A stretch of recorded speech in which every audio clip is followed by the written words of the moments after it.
Hello everyone, আসসালামু আলাইকুম। আপনারা যেখান থেকে আমার ভিডিওটি দেখছেন আপনাদের সবাইকে ওয়েলকাম জানাচ্ছি লাবণী কিচেন কুকিং অ্যান্ড গার্ডেনিংয়ে। আশা করি আপনারা সবাই ভালো আছেন।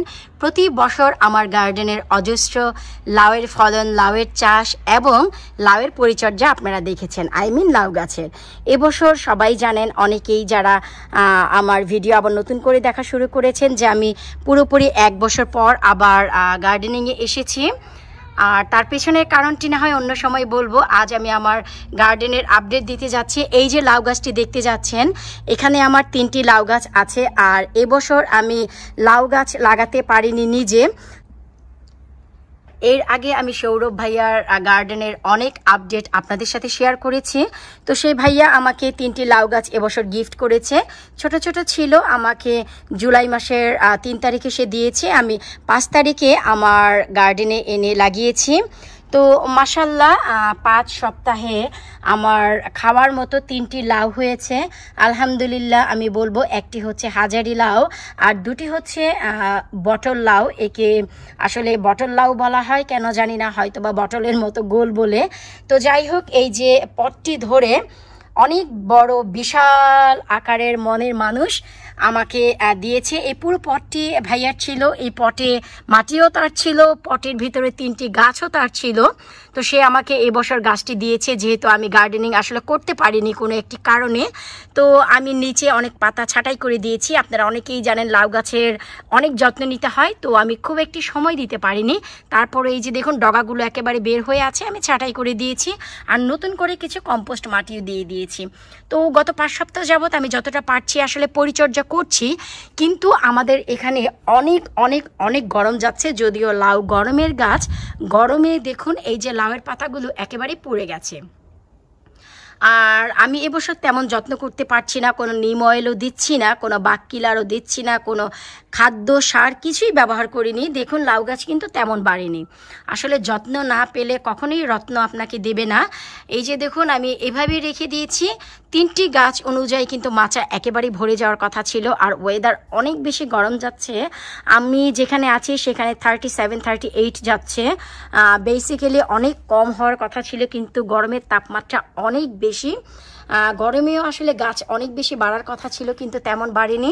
তো ভাবলাম নেক্সট উইক থেকে আমি কিছুটা খাদ্য দিব। তার আগে আপনাদের সাথে আমি আমার বর্তমান যে লাউ গাছের অবস্থা তা একটু শেয়ার করি।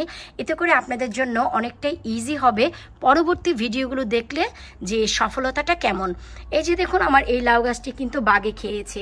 আর আমি যেহেতু কোনো নিম অয়েল বা কোনো কিছু স্প্রে করছি না, যে কারণে বাঘ খুব মনের মতো খেয়ে যাচ্ছে। এই যে দেখুন এক ধরনের ছোট ছোট স্পাইডার আছে, মাকড়সা, আসলে মাকড়সা না সেগুলো। তা গাছের পাতায় বসলে দেখা যায় সাদা মাছি, এবং এই মাকড়সাগুলো বসে বিভিন্ন জায়গা থেকে রোগ নিয়ে আসে, আর এই যে গাছগুলো মরে যায়। তো একটি সফলতা যা আমি বলবো আমি পেয়েছি, তা হচ্ছে এই যে লাউগুলো মাশাল্লাহ। এর একটি কারণ, আমার এই গাছে প্রায় 9টি লাউ এসেছিল এই 3টি গাছে। তো আমি সময়ের অভাবে পরাগায়ন করতে পারিনি। আপনারা তো অনেকেই জানেন যে আমি পলিনেট বা পলিব্যাগ করি। তো এই 3টি লাউই আমি পলিব্যাগ করেছিলাম, তাই আমার 3টি লাউ মরে যায়নি, বেঁচে আছে। আর বাকি যে লাউগুলো আমি একটি লাউ পলিনেট করতে পারিনি, পরাগায়ন তো করতে পারিনি, যে কারণে আমি বাঁচাতে পারিনি। আর কিভাবে লাউয়ের পলিনেট বা পরাগায়ন করতে হয় তার অনেক ভিডিও আমার চ্যানেলে আছে, আপনারা চাইলে একবার ঘুরে দেখে আসতে পারেন। সেখানে লাউয়ের একেবারেই জন্ম থেকে বীজ থেকে কিভাবে লাউয়ের গাছ করে যত্ন করে ঠিক এতটাই সফলভাবে লাউ পাবেন তার ভিডিও আপনারা পেয়ে যাবেন।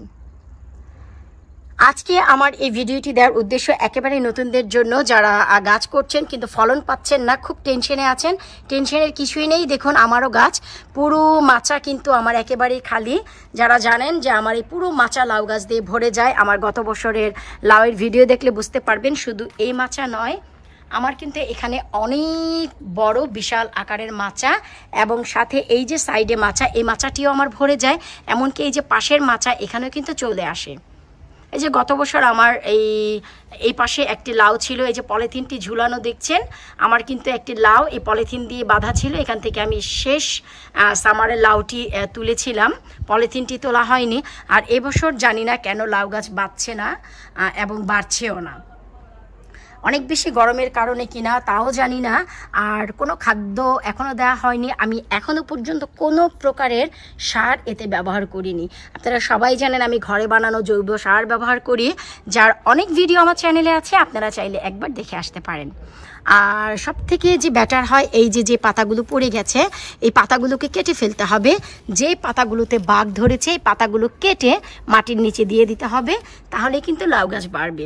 আশা করব আজকের এই ভিডিওটি দেখে আপনারা বুঝতে পেরেছেন যে লাবণী কিচেনে লাউয়ের গাছ তো আছে ভাই, কিন্তু লাউ গাছটি নিজের হাতে লাগানো নয়, সৌরভ ভাইয়ের দেয়া গিফট এবছর আমার এই লাউ গাছ।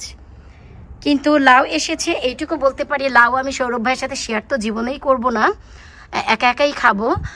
লাউয়ের পাতাও শেয়ার করব না, একা একাই খাবো, কারণ সৌরভ ভাইয়ার গাছে এবং গার্ডেনে তার মেবি অ্যারাউন্ড 16 লাউ গাছ আছে, তাই তার সাথে শেয়ার করা তো যাবেই না।